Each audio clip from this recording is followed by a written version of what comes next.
네, 여러분 오늘 제가 좀 설교를 이 백판이 좀 필요해가지고 가운도 입지 않고 이렇게 올라와서 여러분이 혹시 목사님이 가운 입는 걸 입고 오늘 왔구나 해가지고 걱정하신 분들이 있는지 모르겠어요. 걱정해 주셔서 감사하고요. 설교 본문을 오늘 좀 넓게 잡았습니다. 그래서 아무래도 백판이 좀 필요할 것 같아서 가운을 입지 않았습니다. 양해하시고요.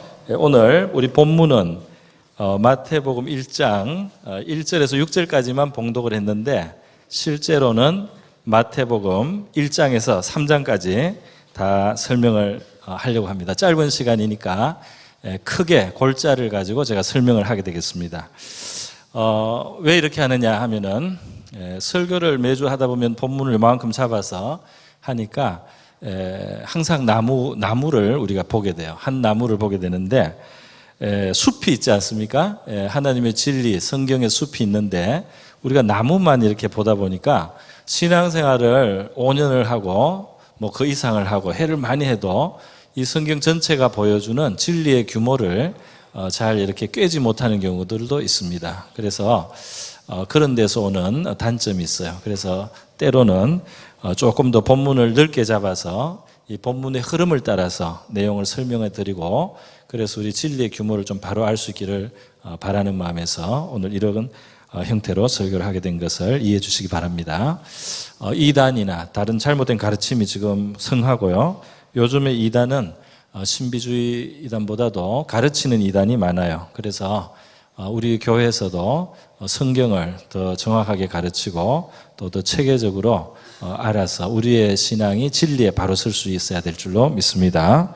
네, 그러면 오늘 여러분이 받으신 주보 설교 이 주보 광고 뒷면에 평소에 보충 광고가 나가던 그런 부분에 여러분 메모할 수 있도록 설교 메모할 수 있도록 설교 제목하고 넘버가 붙어 있는 것을 볼 수 있죠.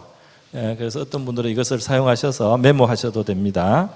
오늘 그러니까 마태복음 1장, 2장, 3장을 크게 우리가 보도록 하겠고요. 큰 제목은 구세주는 어떤 분이신가 하는 제목으로 전체를 한번 꿰어서 설명을 하도록 하겠습니다. 그럼 마태복음 1장에서부터 3장까지 이것도 몇 시간 걸리는 거 아닌가 이렇게 걱정하지 마시고요. 제가 빨리 설명을 하도록 하겠습니다. 네. 여러분 마태복음 1장을 펴시고요. 보시면서 대충 눈으로 따라오시면서 보시면은 설교를 들으시면 좋을 겁니다. 마태복음 1장에서는 족보가 나와 있습니다. 1절에서부터 17절까지 긴 족보가 나와 있어요. 17절에서 끝이 나는데 이 족보의 끝이 17절에 이제 그 끄트머리를 16절과 17절에 보여주고 있죠. 17절에 보면 모든 대수가 아브라함부터 다윗까지 14대요. 다윗부터 바벨론으로 사로잡혀 갈 때까지 14대요. 바벨론으로 사로잡혀 간 후부터 그리스도까지 14대라. 그래서 14대더라.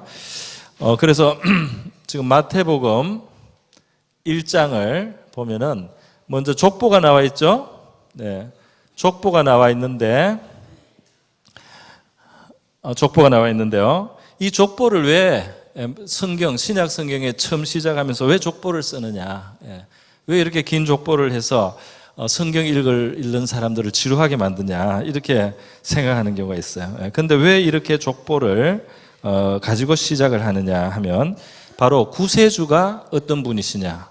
특별히 구세주에 가져야 되는 그 자격 조건과 관련이 있습니다. 구세주는 하나님이 인류를 위해서 보내주시는 이 구세주, 우리 예수님으로 그 구세주를 알고 있습니다. 구세주는 어떤 분이시냐? 근데 이 마태복음 1장에서 구세주가 예수님이 그 구세주로서의 조건을 다 갖추고 오셨다는 사실을 말하기 위해서 지금 이 족보부터 시작하고 있습니다. 구세주는 어떤 조건을 가져야 되느냐? 지금 1절에서 아브라함과 다윗이 나옵니다. 아브라함과 다윗의 계보라고 되죠. 그 후손 예수 그리스도의 족보라고 계보라고 되어 있습니다. 아브라함 또 다윗이 있네요. 네. 왜 이 두 사람의 이름이 또 특별히 족보 중에 있는 두 사람이 언급이 되느냐 하면은 이 두 사람 아브라함에게 또 다윗에게 하나님께서는 그 후손을 통해서 이 메시아 구원자를 이 세상에 보내주시기로 약속을 했기 때문입니다. 그래서 창세기 12장과 창세기 22장에 보면 하나님은 이 아브라함에게 너의 후손 중에 그 씨를 통해서 온 천하 만민을 축복하겠다는 말씀이 있습니다. 할렐루야. 그 씨가 바로 오시는 메시아를 바라보는 말씀이에요. 그러니까 창세기 특별히 22장에 보면 아브라함이 하나님의 명령을 받고 자기 독생자 이삭을 말이죠, 하나님 앞에 바치려는 그런 하나님을 경외하는 모습이 나와 있습니다. 너무 감동적인 모습이죠. 그런데 그 아브라함의 그런 어떤 그 경외함 또 순종을 보시고 하나님께서 아브라함을 축복하시면서 너 씨가 너 대적의 문, 원수의 문을 얻고 그리고 너 씨로 말미암아 천하 만민을 내가 축복하겠다. 할렐루야. 그러면서 너 씨로 말미암아 천하 만민이 복을 받으리니. 여기 이제 구원의 복, 또 구원의 복에 부과되는 많은 하나님의 축복들이 있는 겁니다. 그래서 아브라함에게 하나님은 그 후손을 통해서 메시아 그리스도를 보내주셔, 구세주를 보내주시겠어요. 다윗에게도 하나님은 마찬가지로 이 아브라함 후손의 중에 다윗 왕이 있습니다. 다윗에게도 하나님께서는 바로 그런 약속을 하셨는데요. 바로 역대상 17장에 그런 부분이 나와요. 역대상 17장에서 하나님께서 이 다윗이 너무 참 기특하거든요. 하나님의 마음에 합하고 그리고 하나님을 위해서 성전을 건축하려고 하는 그런 아주 선한 소원을 가지고 있고 하나님 앞에 너무 훌륭한 사람이에요. 그래서 하나님이 다윗을 축복하면서 너의 그 후에 너의 몸에서 나는 후손에서 내가 영원한 왕을 주겠다는 겁니다. 영원한 왕권, 영원한 보좌, 영원한 통치를 하는 그런 왕을 내가 너희 후손에게 주겠다라고 말씀을 하셨어요. 그 영원한 왕이 누구시겠습니까? 구세주를 말하는 겁니다. 인류를 구원하실 분이 너의 이 가문에서 너의 이 후대 속에서 나오겠다고 하나님께서 그렇게 말씀을 하셨어요. 그러니까 아브라함의 후손 또 다윗의 후손으로 쭉 해서 나중에 14대로 해서 누가 나와요? 바로 그리스도 예수님이 나오는 겁니다. 그러니까 예수님은 갑자기 뚝 떨어진 구세주가 아니다 이 말이에요. 하나님이 수천 년 전부터 약속하시고 계획하신 대로 오신 그것을 성취하신 구세주라는 것입니다. 아브라함이 결국 이 후손들이 민족을 이루어서 이스라엘 민족을 이루지 않습니까? 이스라엘 민족을 이루고 또 그 후손 다윗이 그 중에 또 다윗 왕조를 이루고 유다 왕조를 이루고 이렇게 해서 그 가문에서 예수님이 태어나게 되시는 것이죠. 요한복음에 보면 말이죠. 예수님께서 어떤 표현을 하셨냐면 요한복음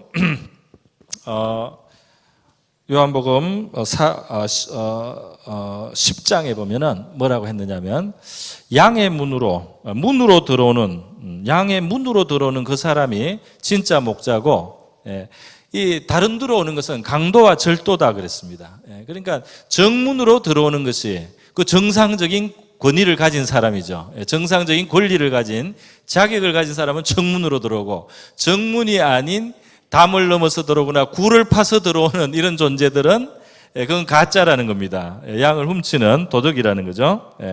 그런데 구원에 있어서 정문은 무엇이냐, 그 통로는 무엇이냐, 대로는 무엇이냐고 했을 때 하나님께서 인류 가운데 한 민족을 일단 택하신 겁니다. 바로 아브라함의 후손 이스라엘 유대 민족을 일단 통로로 택하신 거예요. 그래서 요한복음 4장에 보면 예수님께서 수가성 여인하고 대화를 하시는데요.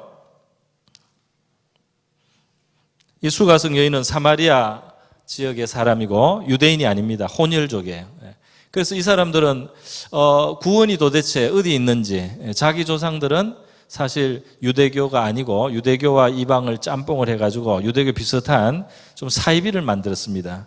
그런데 이 여인은 구원이 어디 있는지 예수님께 물었어요. 예수님께서 구원은 유대인에게서 난다 이렇게 말씀했습니다. 왜냐하면 하나님이 아브라함을 선택하시고 그리고 다윗을 선택하실 때 인류의 구원자로 택하신 통로로 바로 이 이스라엘 유대 민족을 택하시고 다윗의 가문을 택하신 거예요.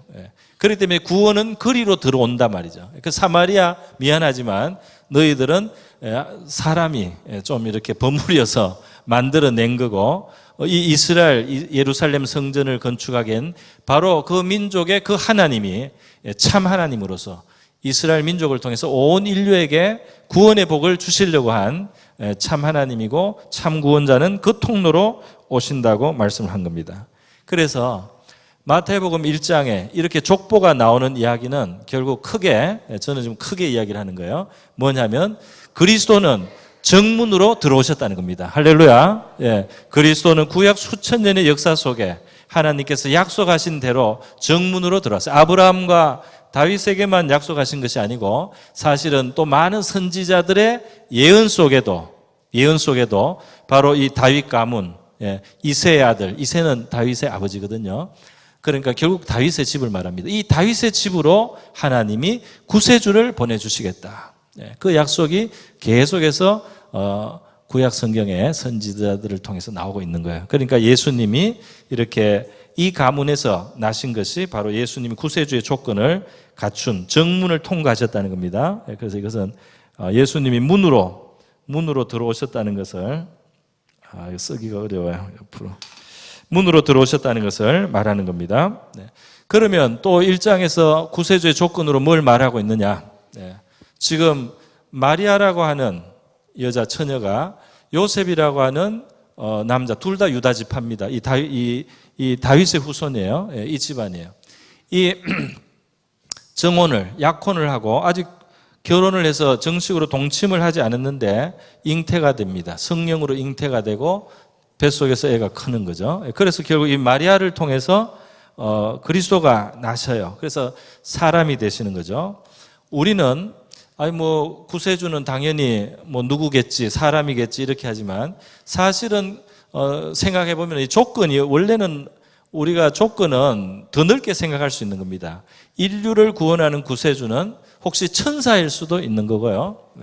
바로 하나님 바로 자체일 수도 있는 거고, 그리고 또 다른 존재일 수도 있는 거죠. 그런데 사람, 특히 여자가 낳아서 태어나는 사람, 그러니까 하늘에서 갑자기 찾아오는 게 아니고 여자가 낳아서 태어나는, 아기로부터 태어나서 자라는 바로 여자의 후손, 여자의 후손으로 태어나야 되는 것도 구세주의 조건인 것입니다. 모든 사람이 다 여자였어. 그런데 천사가 아니다 이 말이에요. 인류를 구원할 존재는 천사가 아니다. 하나님이 그냥 홀로 인류를 하나님으로서만은 구원할 수가 없습니다. 사람이 돼야 돼. 왜냐? 창세기 여기 이제 두 번째는 사람이 되겠습니다. 사람, 여자에게서 태어나는 사람.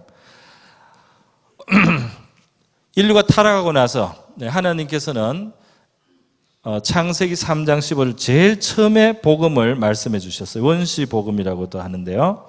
뭐라고 했느냐면 여자의 후손이 장차 나서 태어나서 인류를 타락시키고 하나님하고 멀어지게 한 뱀, 사탄의 머리를 깨트릴 것이다. 사탄의 머리를 깨트리고 밟아서 인류를 미혹하고 인류를 타락시키고 인류를 죄 가운데 끌고 간 사탄의 세력을 깨트리고 인류를 거기서 건져내실 분은 여자의 후손으로 나중에 오신다 하는 그 말씀이 창세기 3장 15절에 있다 이 말이에요. 그러니까 구세주의 약속이 처음 나온 것이 바로 성경 창세기 3장 15절입니다. 구세주의 약속은 여자의 배에서 태어나야 된다 이 조건을 말한 거예요. 할렐루야. 구름 타고 갑자기 오는 그런 존재가 아니다 이 말입니다. 태어나서 젖을 빨아야 되고 기어다녀야 되고 그렇게 성장해야 되는 그런 존재로 구세주는 이 세상에 오시게 됐단 말이죠. 그런데 그런 사람이면서도 그냥 보통 사람이면 또 안 됩니다. 세 번째 조건이 또 있는 것입니다. 뭐죠? 마태복음 1장에 보면 이 정혼한 여자는 약혼만 했는데 정식 결혼이 아니니까 이때는 동침을 안 하는 겁니다. 아기가 생길 수 없잖아요. 근데 마태복음은 성령이 하나님의 영이 이 마리아에게 임하여서 그 하나님의 권능이 그 태에 잉태를 했게 했단 말이죠. 그렇게 말씀하죠. 그러니까 성령으로 잉태됐다. 성령으로 잉태됐다는 것은 뭘 말하느냐면 보통 남자와 여자 사이에서 태어나지 않았다 이 말입니다. 그런데 보통 남자와 여자 사이에서 태어나는 존재는 뭐냐? 처음 인류의 후손이잖아요. 처음 인류 하나님 앞에 에덴 동산에서 금지한 선악과를 먹고 타락하고 거기에서 태어난 자손들, 이 자손들을 아담의 후손이라고 하죠. 아담의 후손들은 태어날 때부터 아담의 기질을 받고 태어납니다.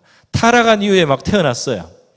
그러니까 태어났을 때부터 죄의 기질을 이미 받아요. 가지고 있어요. 아기들도 어리지만은 시기를 하는 거 우리 보고, 아기들도 욕심을 부리고, 아기들도 그냥 괴롭히고 말이죠. 그렇게 하고 필요하면 아기들 중에도 이제 점점 여러분 아기들은 너무 착해서 혹시 그거 아기는 천사 같다고만 생각하시는 분이 있을지 모르지만 자라다 보면은 아기가 죄인이에요. 아담과 하와에서 난 그 처음 자녀들 말이죠. 그들이 자기들이 직접 선악과를 따먹거나 하지는 않았어도 그들이 보니까 이 형이 동생을 나중에 미워서 쳐 죽이게 되는 거예요. 죄인인 겁니다. 그 죄의 근성이 나요. 그래서 그 아담의 후손으로 나오는 쭉 이 인류의 역사는 죄의 역사, 하나님을 대적하고 서로를 해치고 미워하고 그리고 이기적이고, 물론 하나님의 형상으로 원래 지어졌기 때문에 기본적인 건 있습니다. 기본적인 양심도 작용하고 기본적인 어떤 도의심도 없진 않아요. 그러나 강한 죄성이 인류의 마음에 뿌리를 받고 있습니다. 아담의 후손이기 때문에. 그렇기 때문에 그냥 남자와 여자 아담의 후손에서 태어나는 사람으로서는 인류의 죄를 뛰어넘어서 나올 존재가 없다 이 말이에요. 구덩이 안에 빠진 사람을 건지려면 구덩이 밖에 서 있어야 됩니다. 그래서 구덩이 안으로 손을 넣어서 건져내야 되지 않습니까? 같이 구덩이 안에서 어떻게 건져낼 수 있겠어요? 그러니까 인류를 구원할 자는 죄를 가지지 않은 자야 돼요. 아담의 죄를 물려받지 않은 자야 돼요. 그러면 여자에게서 태어나기는 태어나야 되는데 죄가 없이 태어나는 그런 존재가 돼야 되니까 어떻게 태어나야 되겠습니까? 하나님의 성령의 권능에 의해서 성령으로 잉태되어야만 그가 구세주의 자격과 조건을 가질 수가 있는 겁니다. 그러니까 예수님이 성령으로 잉태됐다는 이 말은 그냥 어떤 신비한 그런 신비로운 이야기만이 아니에요. 이것은 구세주의 조건으로 필요한 이야기다 이 말입니다. 필요한 내용이다 이 말입니다. 그래서 꼭 구세주는 성령으로 특별히 잉태되어 나셔야 된다. 할렐루야. 그러니까 성령으로 잉태되어 태어나지 않은 사람이 자기를 구원자라고 하면 사기를 치고 있다 이 말이에요.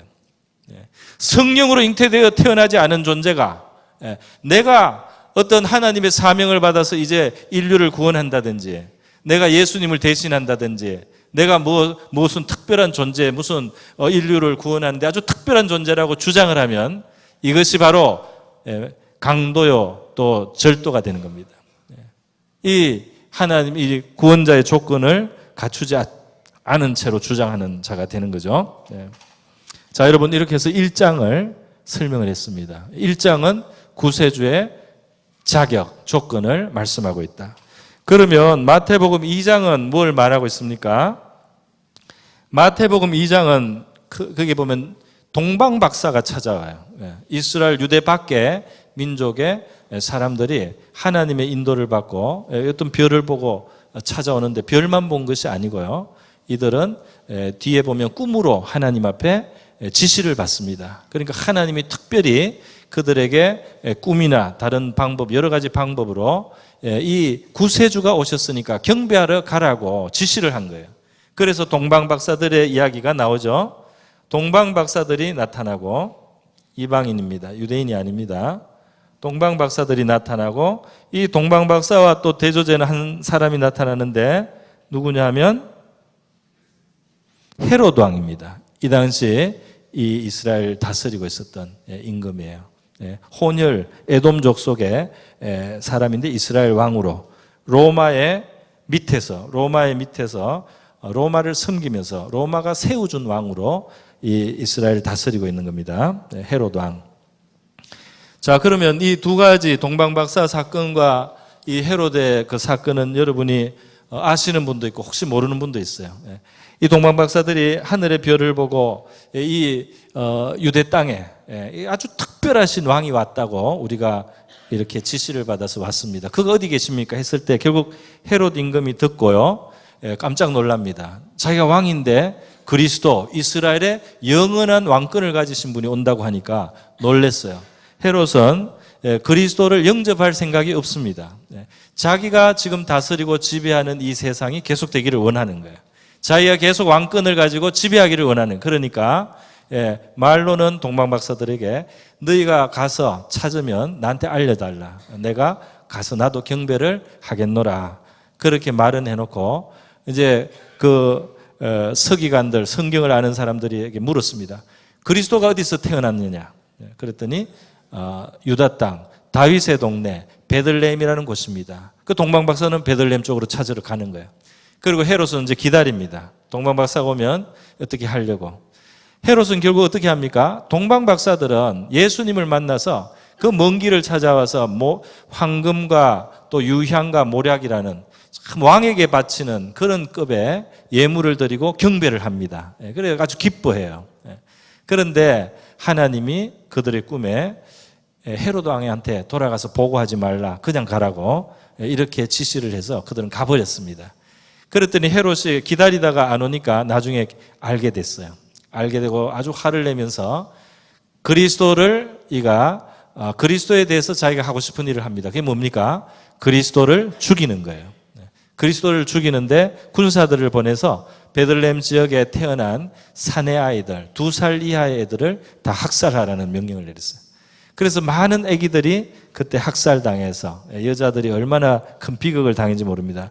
그래서 이 마태복음 2장에는 동방박사의 이야기와 헤롯 왕의 이야기가 나오는데 이 두 개는 아주 대조적이고 극단적인 대조를 이루면서 이 세상의 구세주로 오신 분을 인류가 어떻게 그분을 대하느냐, 두 개의 제일 극단적인 이 두 가지를 나타낸 겁니다. 그를 기뻐하고 그를 영접하고 그에게 경배하는 자가 있고 또 그를 대적하고 그를 미워하고 그를 없애려고까지 하는, 다시 말해서 자기의 왕권, 자기가 스스로 왕이고 자기가 대장이고 자기가 주장하는데 나를 다스릴 분을 나는 용납할 수 없다는 겁니다. 나를 다스릴 그 어떤 존재도 있어서는 안 된다는 거예요. 내가 다스리고 내 마음대로 결정하고 내가 사는 이 방식대로 계속 나는 가야 된다 말이야. 그렇게 해서 그리스도를 배척하는 사람들도 있다 이 말이에요. 그러니까 여러분은 동방박사 쪽입니까? 헤롯 쪽입니까? 이쪽은 동방박사라고 빨리 말씀하시는데 이거는 극단적이죠. 우리는 평범하게 보이지만 우리 중심에는 이쪽 아니면 이쪽으로 기울어질 수 있습니다. 그죠? 이쪽이 아니면 이쪽으로 기울어졌어요. 나는 계속 내가 내 마음대로, 내 결정대로, 내 뜻대로 사는 내 인생을 살겠노라. 비록 애들을 죽이지는 않지만은, 비록 끔찍한 권력을 가지고 대학살은 범하지 않지만 나는 그리스도가 필요 없어. 아니, 그리스도가 있으면 거북해. 그리스도의 존재는 나한테 거북하다. 이렇게 해서 나는 내 자유를 누리고 내 권세를 누리고 내 마음대로 살겠다는 헤롯이 될 수가 있고요. 아니면 그분을 위해서 먼 길을 수고하고 귀한 것을 바쳐드리면서도 그분이 정말 나의 구세주인 줄 알기 때문에 그분을 위해서 기뻐하고 감사하고 즐거워하는 바로 동방박사 같은 사람이 있다 이 말입니다. 할렐루야. 헤롯은 왕이지만 마음에 분노가 있고요, 미움이 있고 의심이 있고 두려움이 있어요. 그죠? 동방박사는 먼 길을 오고 수고를 했는데 마음이 기쁘고 별을 봐도 기쁘고 별을 따라가서 아기를 발견해도 기쁘고 그렇게 기쁨으로 주님과 가까이 있습니다. 할렐루야. 우리 모두가 동방박사의 편 길에 설 수 있기를 바랍니다. 동방박사가 한 3명쯤이라고 전설에는 그렇게 되지만 동방박사 같은 동방박사 4번, 5번, 6번, 7번 같은 저와 여러분 될 수 있기를 바라요. 자, 그래서 이것이 구세주가 이렇게 아주 자격을 다 갖춘 구세주가 오셨는데 사람들은 그를 다 같이 환영하는 것은 아니다 이 말입니다. 그를 진실로 환영하는 자들이 있고 그를 싫어하는 자들이 있다 이 말이에요. 자, 그런데 또 재밌는 것은 이 동방박사는 유대인 이스라엘 사람들이 아니지 않습니까?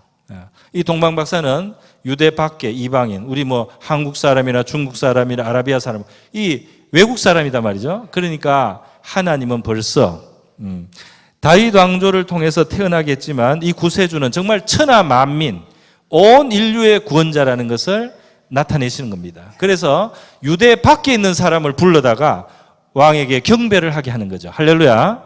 예수님은 바로 한국 사람의 주님도 되시고 일본 사람의 주님도 되시고 중국 사람의 주님도 되시고, 그죠? 말레이시아 사람, 홍콩 사람, 무슨 이 세상의 온갖 종류의 사람들의 구세주는 바로 우리 예수님이십니다. 다 가서 경배를 해야 된다는 거죠. 이것이 마태복음 2장이었어요. 이제 마태복음 3장으로 넘어갑니다. 그러면 구세주는 오셔서 어떻게 인류를 구원하시는가?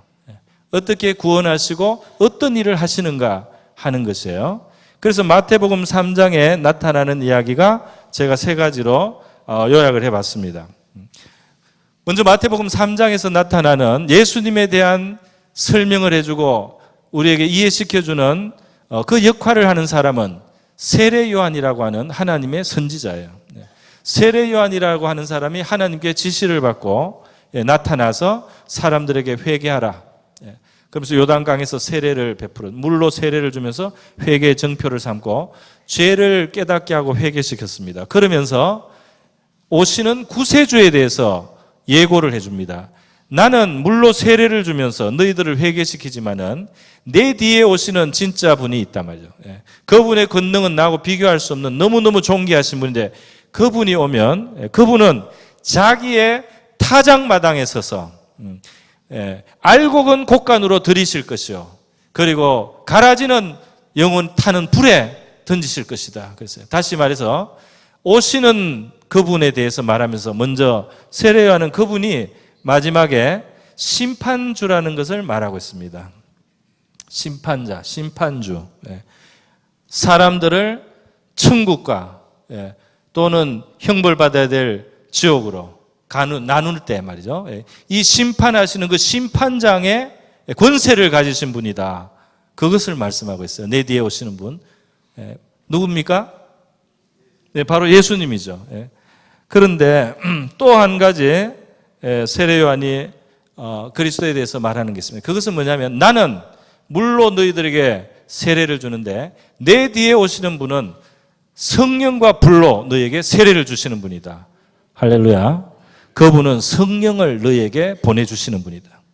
너희들에게 하느님의 영을 보내주셔서 하나님의 영이 너희들에게 찾아와서 너희들의 마음속에 하나님의 영이 감화하고 움직이고 역사해서 너희들을 도와주시고 너희들의 구원을 이루을 수 있도록 해주시는 바로 그 성령을 너희들에게 주시는 분이다. 이렇게 구세주에 대해서 말을 한 거죠. 성령 주신다 말이죠. 그리고 마지막으로 세 번째가 또 나타납니다. 그게 뭐냐 하면은 예수님이 세례 요한 앞으로 나타났어요. 그 세례 요한이 보고 깜짝 놀랐습니다. 알아보는 거죠. 예수님이 세례 요한 앞에 나와서 왜 왔느냐? 죄인들이 죄를 자복하고 용서를 구하고 다시 깨끗하게 살겠다고 그렇게 세례받는 곳에 예수님이 오시니까 세례 요한이 놀라고 당황을 했습니다. 그래서 할 말을 했어요. 내가 당신에게 세례를 받아야 되는데 어찌하여 나에게 오십니까? 그랬어요. 맞죠? 그는 성령으로 잉태되어 오신 거룩하신 분입니다. 그런데 세례 요한이 아무리 하나님의 종이지만 그분하고 비교가 안 되는 거죠. 그래서 내가 세례를 받아야 되는데 난 세례를 못 줍니다. 그랬어요. 그랬더니 예수님이 뭐라고 하십니까? 뭐라고 하느냐? 이제 허락하라 그랬어요. 이제 허락하라. 우리가 이와 같이 하여 모든 의를 이루는 것이 합당하니라. 하나님이 원하시는 의가 이루어지기 위해서는 내가, 너보다 거룩한 내가 죄인의 자리에 서야만 한다. 내가 죄인의 자리에 서고 죄인의 취급을 받고 죄인이 하는 그 일, 죄인이 당할 일을 내가 당함으로써 하나님의 의가 이루어져야 되니까 그 지금 출발점으로 내가 죄인이 받는 세례를 받으니까 너가 세례를 베풀어라 하는 것입니다. 그럼 이게 무슨 말입니까? 네. 구세주가 하는 일은 죄인의 자리에 서신다는 거죠. 그래서 이것은 요단강가에서는 십자가에 요단강가에서는 세례받는, 죄인이 받는 세례받는 것이지만 나중에 어디까지 갑니까? 죄인의 자리는 어디까지 갑니까? 십자가의 형벌, 하나님의 진노와 심판의 자리에 가는 것, 그까지 이제 가서 죄인의 자리에 가는 길이 그까지 가는 거죠. 이렇게 되었습니다. 여러분, 이렇게 보면 세례요한은 마음이 급한지 맨 뒤에 장차 있을 일부터 말을 했는데요. 실제로 구세주가 오셔서 하시는 일은 순서는 여기서부터죠. 예수님이 오셔서 십자가를 지시고 죄인의 고난과 저주를 받으시고 그리고 죽으신 다음에 부활하시고 성천하셔서 하늘에 오르신 다음에 성령을 보내주시는 겁니다. 할렐루야. 피를 뿌리고 기름을 부어주시는 거예요. 구약에 거룩하게 하는 그 규례들을 보면 정결한 짐승의 피를 뿌리고 그 다음에 거룩한 기름을 뿌리거나 발라서 거룩하게 만듭니다. 그와 같이 예수님은 십자가에 죄인의 자리에서 피를 먼저 뿌리시고 그리고 성천하신 다음에 거룩한 하늘에 성령을 영적인 이 거룩한 기름으로 비유를 할 수 있죠. 성령을 보내어 주십니다. 그리고 마지막에 이렇게 성령을 보내주시면서 인류를 구원하시다가 마지막에 심판주로 오시게 되는 겁니다. 오시게 되는 겁니다.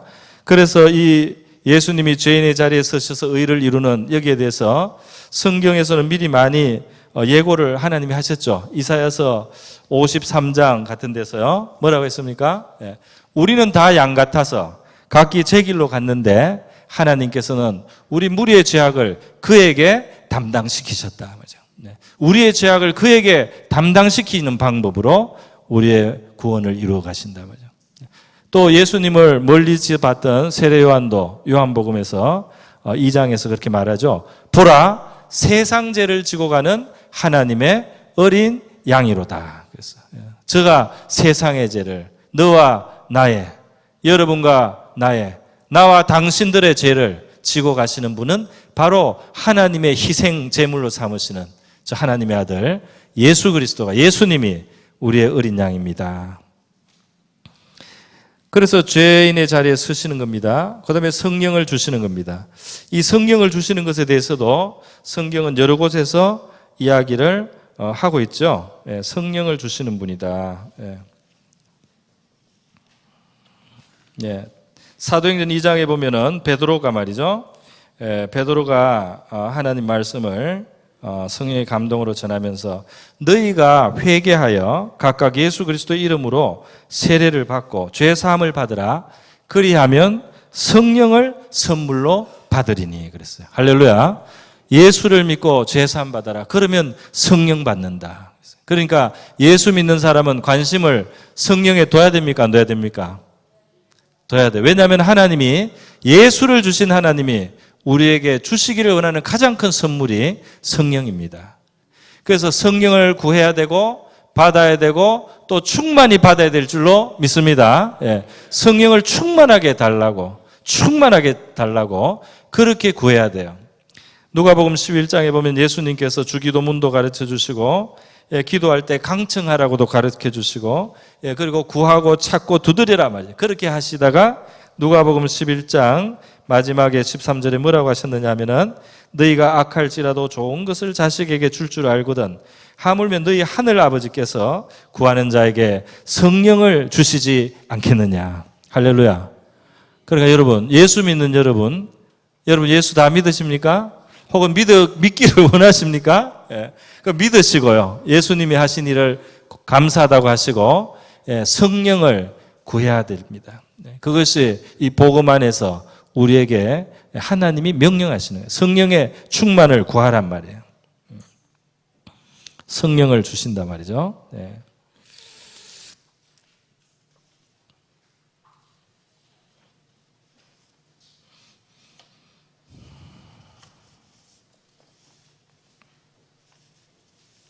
그리고 이 심판주 예수님이 사실은 구세주로 이 세상에 우리에게는 지금 나타나고 지금 우리가 구세주라고 늘 부르지만은 사실은 이분은 구세주로 오시기 전에 이미 정해진 심판의 주님이십니다. 이것을 요한복음에서 예수님이 말씀하셨는데요. 요한복음 5장 22절에 보면 예수님이 이렇게 했어요. 하나님 아버지께서 아무도 심판하지 않고 그 심판을 다 아들에게 맡기셨다 그랬어요. 이거는 창조 전부터 하나님의 세계에서 하나님은 인류를 창조하실 텐데 그 인류를 심판하실 분은 하나님의 아들이다 말이에요. 아들에게 맡기셨으니 이는 모든 사람으로 아버지를 공경하는 것 같이 아들을 공경하게 하려 하심이라 이렇게 되어 있습니다. 하나님이 그 아들에게 영광을 주시기 위해서 마지막 심판장의 권세를 그 아들에게 주셨다는 거예요. 할렐루야. 예수님은 오시기 전에 말이죠. 이미 심판장으로 정해지신 분이에요. 바울이 아테네에서 말이죠. 설교를 하는 게 사도행전 17장에 나옵니다. 거기에 보면 바울이 이렇게 말했어요. 하나님에 대해서 잘 알지 못하고 그리스도가 나타나기 전에 알지 못하던 시대에 하나님은 많은 것을 간과해 주셨습니다. 그러나 이제는 그분이 오셨기 때문에 이제는 어디든지 사람들에게 다 그분을 믿고 회개하라고 하나님이 지금 이 온 세상에 말씀하고 계십니다. 이것은 하나님이 정하신 사람으로 하여금 천하를 공의로 심판한 날을 작정하시고 그를 죽은 자 가운데서 다시 살리신 것으로 예수님의 부활을 말해요. 예수님의 부활로서 모든 사람에게 믿을 만한 증거를 주셨습니다. 그랬어요. 예수님의 부활 너무 특별한 일입니다. 그죠? 예수님 부활하셔서 제자들에게 40일 정도 기간 동안에 자꾸 나타나셔서 그 부활하신 채로 자기를 보여주셨어요. 그래서 죽은 자 가운데 다시 살리신 그 예수님 그 살아나심을 통해서 하나님께서는 장차 천하로 온 세상을 공의롭게 심판하실 날에 바로 이분을 정하셨다. 이분이 바로 심판장이라는 것을 그의 부활로 인류에게 확정해 주셨다는 겁니다. 할렐루야. 예수님의 부활에는 그런 뜻도 있어요. 그분이 온 인류를 한 사람 한 사람 마지막에 심판하십니다. 그가 알곡으로 천국 곳간에 갈 건지 그가 가라지로 심판의 불에 가야 되는지 그것을 최종으로 공정하게 판단하시는 분은 바로 그리스도라는 거예요. 하나님의 아들이시라는 거예요. 자, 그래서요, 바로 그리스도가 하시는 일이 이렇게 나와 있습니다. 그는 원래는 심판주시지만은 이 세상에 먼저 구세주로 오셔서 죄인의 자리에 서시고, 죄인의 자리에서 심판과 형벌의 값도 치르시고, 그리고 그를 믿는 자들에게 성령을 주시는 분이에요. 할렐루야. 이것이 마태복음 1장에서부터 3장까지 하나님께서 우리에게 보여주신 큰 그림입니다. 이것이 진리입니다. 여러분, 그렇기 때문에 우리는 어떻게 해야 되겠습니까? 그분이 우리를 위해서 이렇게 죄의 자리, 형벌, 심판의 자리에 오셨다는 것을 믿어야 되겠죠. 이것은 믿으면 됩니다. 우리가 뭘 할 게 없어요. 이것은 믿고 감사하면 되는 줄 믿습니다. 감사해야 되죠. 하나님이 하신 일을 감사하게 받아야 되는 거죠. 우리가 자녀들을 위해서 좋은 일을 하면 우리가 자녀들이 부모에게 뭘 대단한 것을 하기를 바라는 게 아니고 그것을 기쁘게 받으면 그것이 기쁨 아닙니까? 그렇지 않습니까? 얼마 전에 누가 저한테 뭘 줘가지고 제가 감사하다고 받았더니 아유 감사하다고 받아줘서 너무 좋대.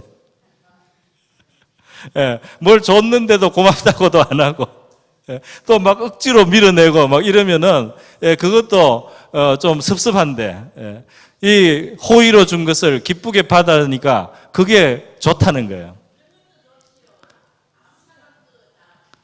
맞아요. 네, 맞아요. 그래서 하나님께서 우리를 위해서 그 아들을 희생으로 주셨는데 이것을 우리가 감사함으로 받는 것이 하나님께 영광이 되는 줄 믿습니다. 예, 이것은 감사로 받으면 돼요. 그리고 감사로 받고 성령을 주시는 분에게 성령을 구해야 되지 않겠습니까? 성령을 충만하게 달라고 구해야 할 줄로 믿습니다. 우리가 예수를 믿으면 성령 달라고 기도해야 됩니다. 뭐 이것도 구하고 저것도 구하고 다 구할 수 있습니다. 그런데 제일 좋은 것은 성령이니까. 제일 너희들에게 큰 복을 가져오는 것은 성령이니까. 너희들에게 제일 좋은 결과를 가져오는 건 성령이니까 성령을 마음껏 구하라는 겁니다. 할렐루야. 성령을 주시는 분에게 성령을 구하시기를 바랍니다.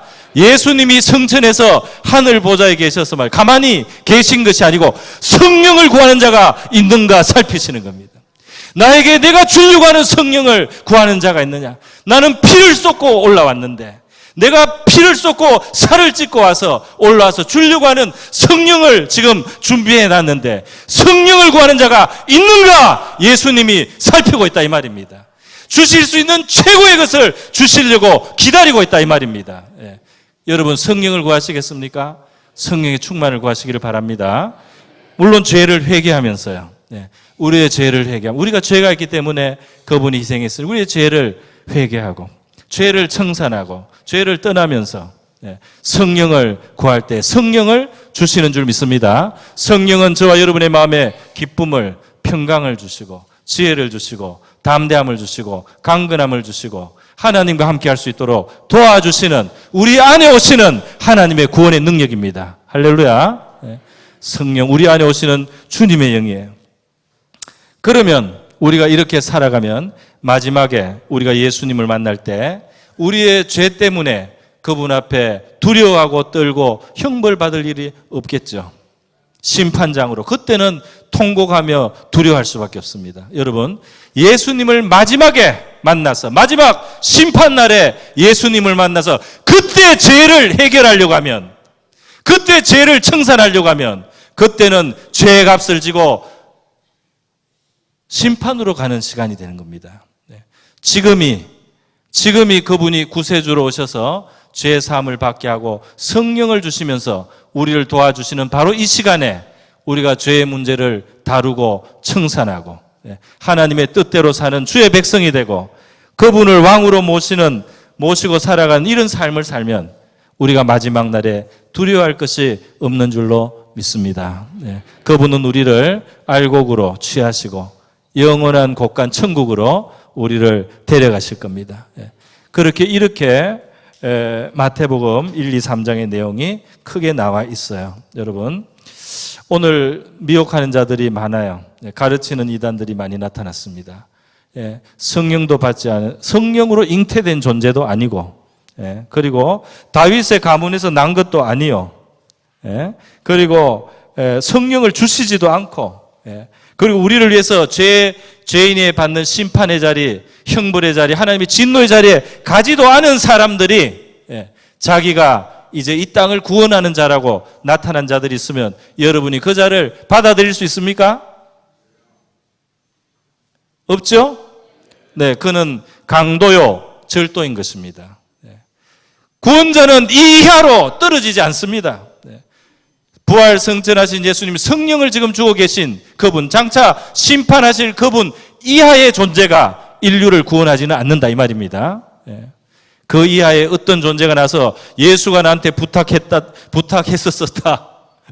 하나님의 천사가 나한테 나타나서 인류를 구원하라고 했다. 예수의 못다한 일을 내가 하라고 했다. 마지막 시대에는 내가 구원자다. 내가 마지막 시대에는 구원의 길을 열어주는 사람이다. 이렇게 말하는 자는 강도요 절도인 것입니다. 강도요 절도예요. 그렇기 때문에 여러분 구원자의 조건으로 주신 바로 우리 예수님을 여러분이 깊이 이해하시기를 바랍니다. 그 예수님을 어떻게 상대해야 되는지는 여기에 나타나 있는 거죠. 이렇게 상대해야 되고 그분이 하시는 일은 이런 일이기 때문에 우리는 회개하고 성령을 구하고 심판의 날에 당당히 담대하게 설 수 있도록 준비하면 되는 것입니다. 할렐루야. 네, 말씀을 마치겠습니다. 우리 1, 2, 3장 긴 내용이지만 여러분이 잘 이해하시고 들으신 것 같아서 감사하고 우리 다 같이 한번 기도하겠습니다. 이 시간 기도할 때 우리에게 분명히 알 수 있도록 구세주를 주신 하나님께 감사드리고요. 그리고 이렇게 고난의 이 땅에 누추한 곳에 오셔서 우리 죄인이 당할 일까지 당하시면서 그렇게 구원자가 되시고 우리에게 또 올라가셔서 성령까지 보내주시는 예수님 도와주십시오. 우리 정말 회개하며 살고 깨끗하게 살고 거룩하게 해서 성령을 우리에게 충만하게 주시옵소서. 우리가 주님을 왕으로 모시고 내가 왕 노릇한다고 주님을 배척하는 헤롯 같은 자가 되지 않고 주님을 경배하고 주님을 따르면서 기쁨이 충만한 동방박사와 같은 그런 우리 신앙생활 하게 하여 주시옵소서 하고 우리 다 같이 기도하겠습니다. 기도합니다. 하나님 아버지 감사드립니다. 오늘 우리 마태복음 1, 2, 3장의 내용으로 나누었습니다. 우리 하나님의 말씀의 큰 숲으로 하나님 성도들 우리 이해할 수 있도록 주님 그렇게 설명하게 하신 줄 믿고 감사를 드립니다. 주님, 우리 죄인들을 위하여 이렇게 구원의 문을 분명하게 보여주시고 그렇게 아브라함과 다윗의 가문으로 찾아오시고 약속된 대로 오셔서 여자의 후손으로 오시고 성령으로 잉태되어 죄 없이 오셔서 죄 있는 우리를 건지신 우리 구세주 예수님을 찬양합니다. 우리 모두 우리가 왕노릇하던 헤롯의 자리에서 내려와서 주님이셔 우리 주님을 기쁨으로 찾고 주님을 경배하고 주님을 영접하는 동방박사 같은 우리 모든 성도들 되게 하여 주시고 주님이 우리를 위해서 하신 그 모든 일들 감사함으로 받게 하시고 성령을 충만히 받는 충만히 구하는 우리 성도들 되게 하시고 마지막 심판날 심판장이신 주님 앞에 죄의 문제는 더 이상 다룰 것이 없이 주님이셔 주님을 기쁨으로 만나는 모든 천국 알곡 백성들 다 되게 하여 주시기를 원하고 바랍니다. 우리의 구세주가 되시기 위하여 아브라함과 다윗의 후손으로 양의 문으로 들어오신 예수님, 마지막 날 온 인류의 심판주 되시지만은 먼저 오셔서 우리 죄인의 자리에 대신 서시고 십자가의 형벌을 희생을 당하시고 우리의 죄를 청산하시고 죄의 용서와 구원의 길을 열어주심을 감사드립니다. 또 부활 승천하신 후에 성령을 보내주셔서 우리에게 위로와 힘과 지혜와 능력과 평강을 얻게 하심을 감사드립니다. 우리가 성령 충만을 받게 하여 주시옵소서. 우리가 심판주를 구세주로 부를 수 있는 이때에 우리의 죄를 회개하고 청산하게 하시고 우리 주님께서 주시는 거룩한 하늘의 영 성령을 우리가 부지런히 구하여 성령의 충만을 입게 하시고 헤롯처럼 자기의 왕된 삶을 고집하지 아니하고 가장 좋으신 주님을 우리의 왕으로 모시고 경배하며 기쁨으로 살아가는 주의 백성들 다 되게 하여 주시옵소서. 존귀하신 예수님의 귀하신 이름으로 기도드립니다.